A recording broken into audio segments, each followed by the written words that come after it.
A single weapon streaked across the sky at 10 times the speed of sound, and in those 6 minutes, everything NATO believed about deterrence collapsed.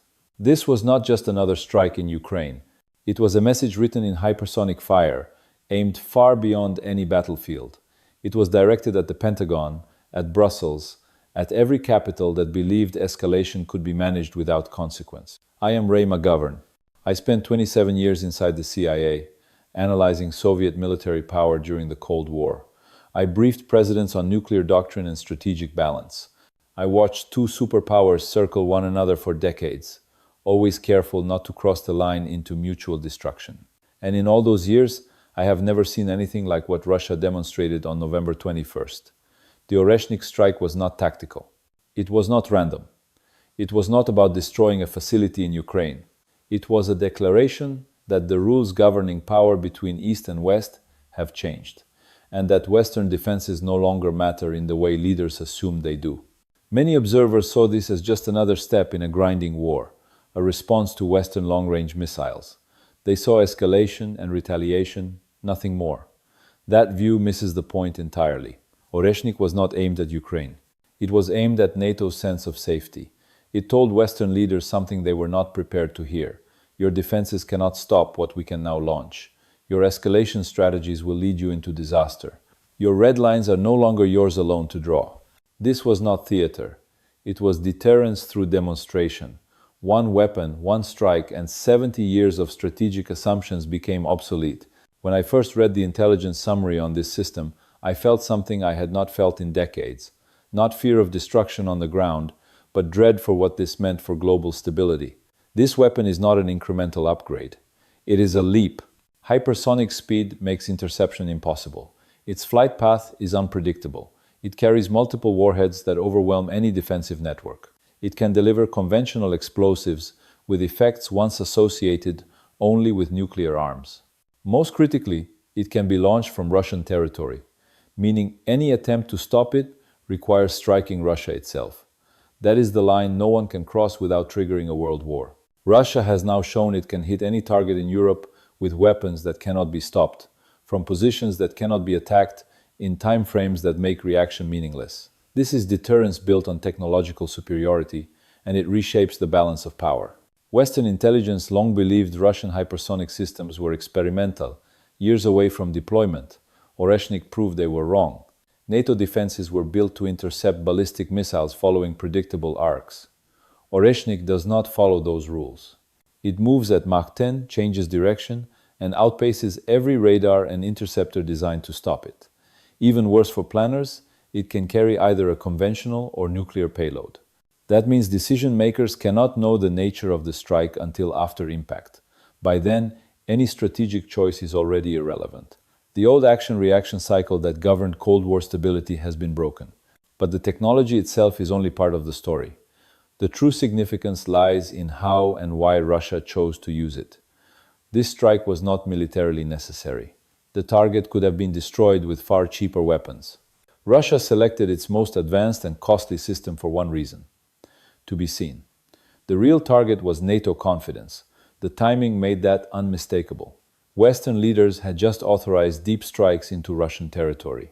47 hours later, Russia responded, not impulsively, but with precision and calculation, long enough to show this was deliberate, not emotional. Short enough to leave, no doubt about cause and effect. Every general watching understood what this meant. We cannot defend against this. We cannot track it. Our systems are obsolete. Our escalation plans assume limits that no longer exist. In 6 minutes, decades of planning lost their foundation. Oreshnik did not just hit a site in Ukraine. It shattered the belief that Western power could be applied safely, that pressure could be increased without facing consequences that could not be managed. NATO's entire approach to this conflict rested on 3 assumptions: that Russian retaliation would be limited, predictable, and containable. Oreshnik disproved all 3 at once. Retaliation is not limited. Russia can strike anywhere in Europe. It is not predictable. Hypersonic maneuvering defeats pre-calculation. It is not containable. No existing system can stop a weapon moving at this speed. Escalation strategy collapsed under the weight of reality. What makes this even more unsettling is that Oreshnik was not a test. It worked flawlessly. Multiple warheads traveled hundreds of miles in minutes and struck precisely. No interception was even attempted, because systems recognized they had no chance. This was an operational weapon, not a prototype. How many exist? NATO does not know. Dozens? Hundreds? More? That uncertainty alone paralyzes planning. You cannot defend against weapons you cannot count, cannot track, and cannot intercept. This is how deterrence worked during the Cold War. Uncertainty made aggression too risky. Russia has recreated that effect using conventional weapons that deliver strategic consequences without crossing the nuclear threshold. It is brilliant, it is terrifying, and it is completely effective. The message was simple. Russia can impose costs on escalation that far exceed anything NATO can impose in return without triggering a nuclear exchange. One strike cost more than most Western weapons shipments to Ukraine. But the psychological and strategic impact is worth far more. NATO can damage Russian facilities. Russia can devastate European infrastructure, while NATO watches, unable to respond. The balance has shifted, and European leaders understand this. Whatever they say in public, they know Warsaw can be destroyed faster than any response. They know German industry can be crippled overnight. They know their nuclear arsenals do not protect against weapons they cannot intercept. Each capital faces the same choice: continue escalating against superior retaliation capabilities, or find a path to de-escalation before patience runs out. This is the reality Oreshnik introduced, not a threat of war but a warning against one, a demonstration meant to make wider conflict irrational. Russia is applying the same logic NATO once used. Show power so overwhelming that aggression becomes unthinkable. The difference is that this power is conventional. It devastates one side without guaranteeing mutual destruction. That asymmetry favors Russia. This is only the beginning of what this change means. What makes this shift so dangerous for Western planners is that it leaves no comfortable middle ground. During the Cold War, escalation was restrained by the certainty that nuclear war meant mutual annihilation. Every move was weighed against that outcome. Today, Russia has created a different equation. It can inflict catastrophic damage using weapons that remain below the nuclear threshold. That means NATO faces devastation without the automatic trigger of mutual destruction. This is asymmetric deterrence. It allows Russia to control the ladder of escalation while denying NATO any safe rung to climb. Western leaders can no longer rely on the idea that every serious confrontation inevitably leads to nuclear exchange and therefore restraint. Russia has inserted a new layer of reality: conventional weapons that achieve strategic effects once reserved for atomic arms. This is why enthusiasm for escalation is quietly evaporating across Europe. Public rhetoric remains defiant, but private calculations are changing. Poland understands that hypersonic weapons can reach Warsaw in minutes. Germany knows its industrial heartland is exposed in ways no missile shield can fix. France recognizes that its nuclear deterrent cannot stop what cannot be intercepted. Britain has learned that authorizing deep strikes into Russia invites responses that render its air defenses meaningless. Each nation sees the same math: escalate against an adversary with superior retaliation capabilities, or step back before those capabilities are used again. The rational choice is restraint, because the alternative is damage no country can prevent or survive. Yet restraint requires acknowledging something politically difficult. Russian red lines are real, enforceable, and backed by tools that make Western threats hollow. That is precisely the message Oreshnik delivered. Not a desire for war, but proof that war on NATO's terms is impossible. The strike was deterrence, not aggression. It was strategic communication meant to prevent a wider conflict by demonstrating that such a conflict would be catastrophic for the West. Russia is now using the same logic NATO once embraced. During the Cold War, the West maintained peace by demonstrating overwhelming nuclear power. It made aggression irrational rather than impossible. Russia is applying that principle with conventional technology. The difference is profound. NATO's deterrence guaranteed mutual destruction. Russia's guarantees destruction primarily for the opponent. This imbalance gives Moscow leverage that did not exist before. The West cannot match this capability in the near term. Western hypersonic programs lag years behind Russian deployment. Closing that gap requires time measured in decades, not election cycles. But the Ukraine war is unfolding now. The superiority is operational today. That leaves Western military planners with an impossible choice: accept the new balance and adjust strategy, or continue escalating against a power that can respond in ways you cannot counter. Every professional military assessment points toward adjustment. Political pressure pushes in the opposite direction. Leaders have invested too much in public narratives of resolve and dominance to easily admit that the ground has shifted beneath them. This creates paralysis. Russia exploits that paralysis through demonstrations like Oreshnik, forcing reality into the room. You cannot debate a weapon that crosses continents in minutes. You cannot spin destruction, you cannot prevent. Strategic reality asserts itself whether politicians welcome it or not. The intelligence community has been warning about this trajectory for years. Analysts tracked Russian hypersonic development since the early 2000s. When Putin announced these systems in 2018, many dismissed it as theater. They assumed Russia was bluffing, that its technology lagged far behind the West, that threats were psychological rather than material. Those assumptions shaped policy. They justified escalation. They allowed leaders to believe risks were manageable. Oreshnik proved those assumptions wrong.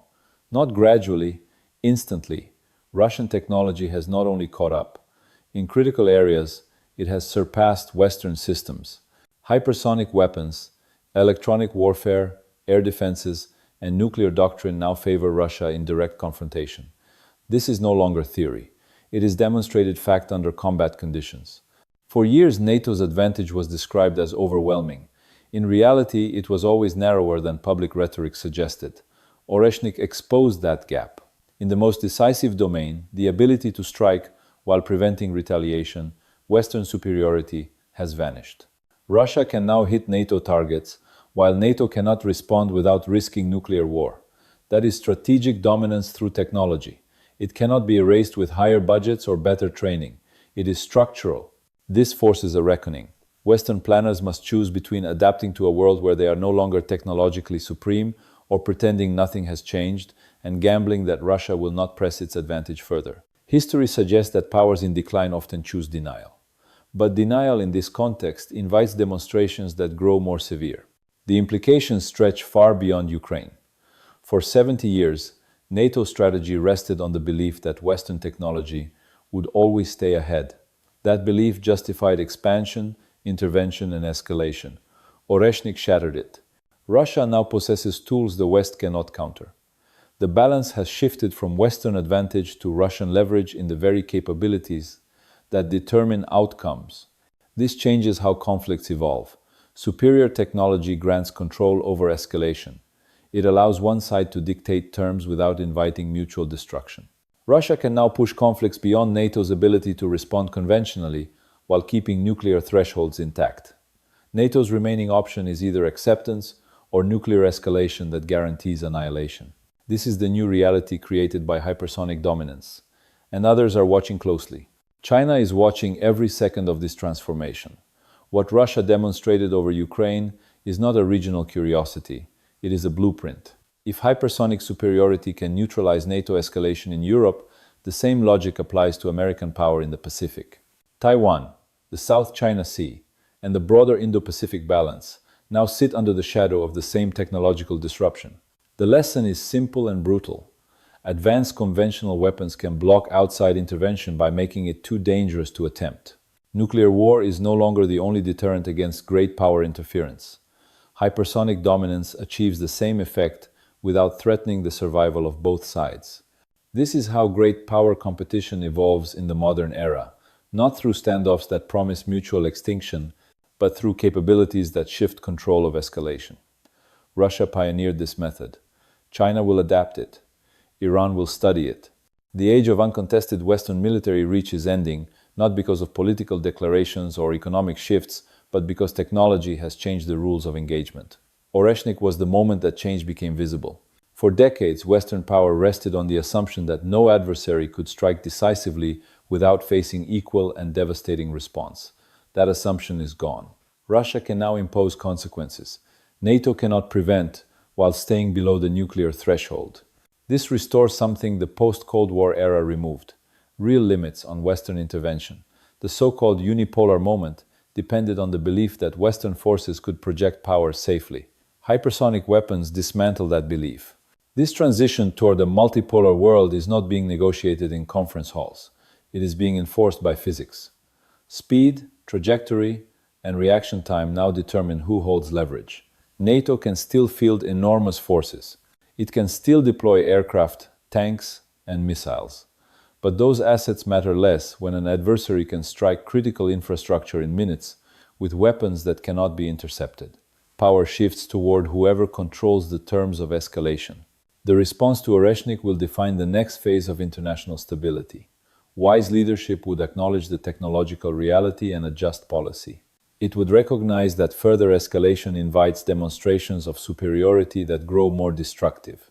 It would seek limits rather than tests. Current leadership trends suggest the opposite. Public commitments to resolve remain rigid, even as private confidence erodes.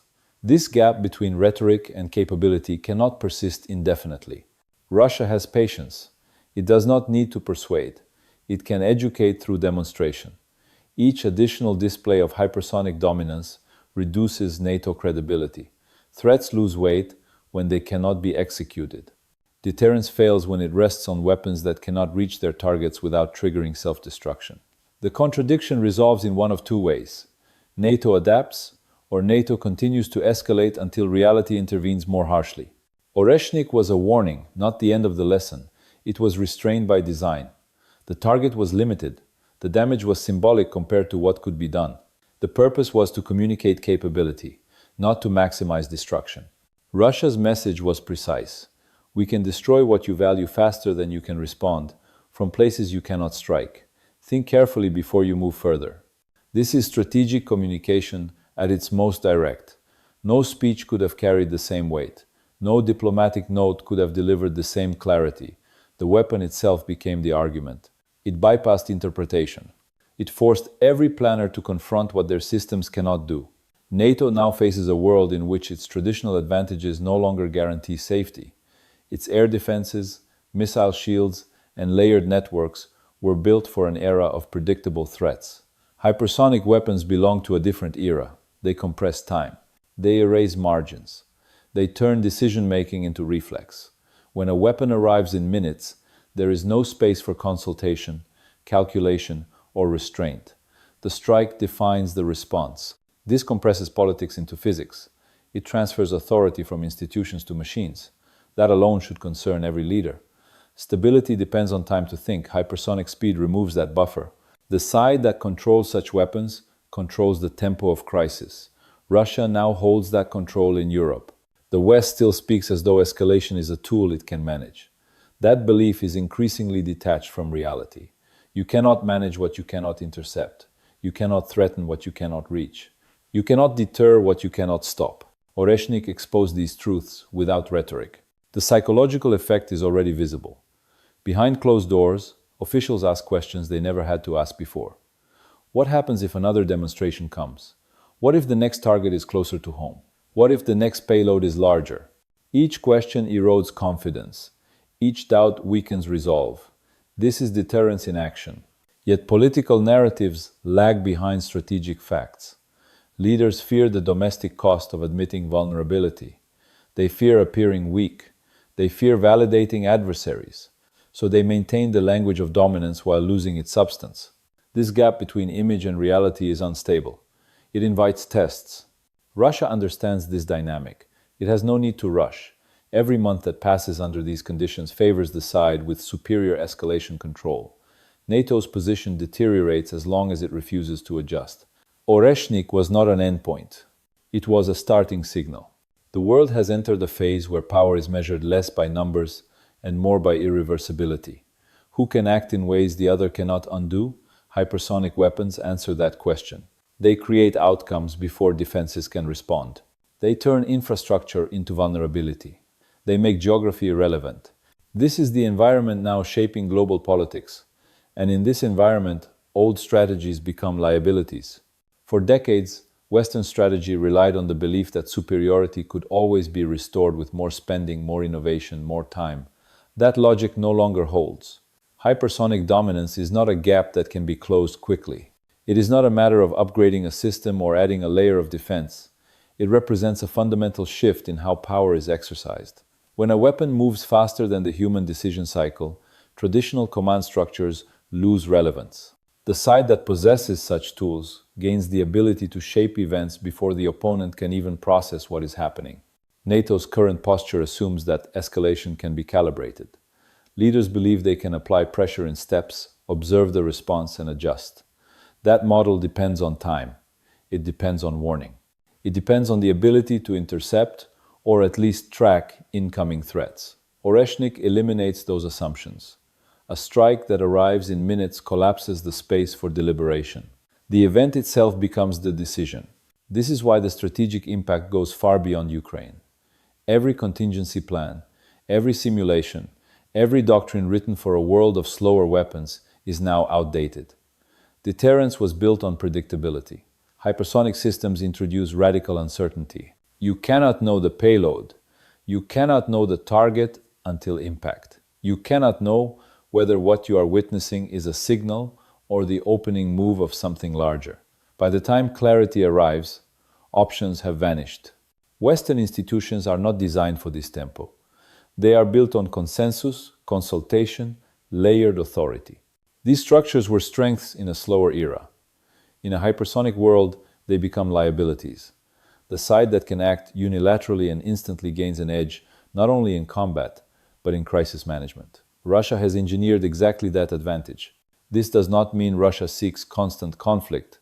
On the contrary, it suggests a desire to prevent it.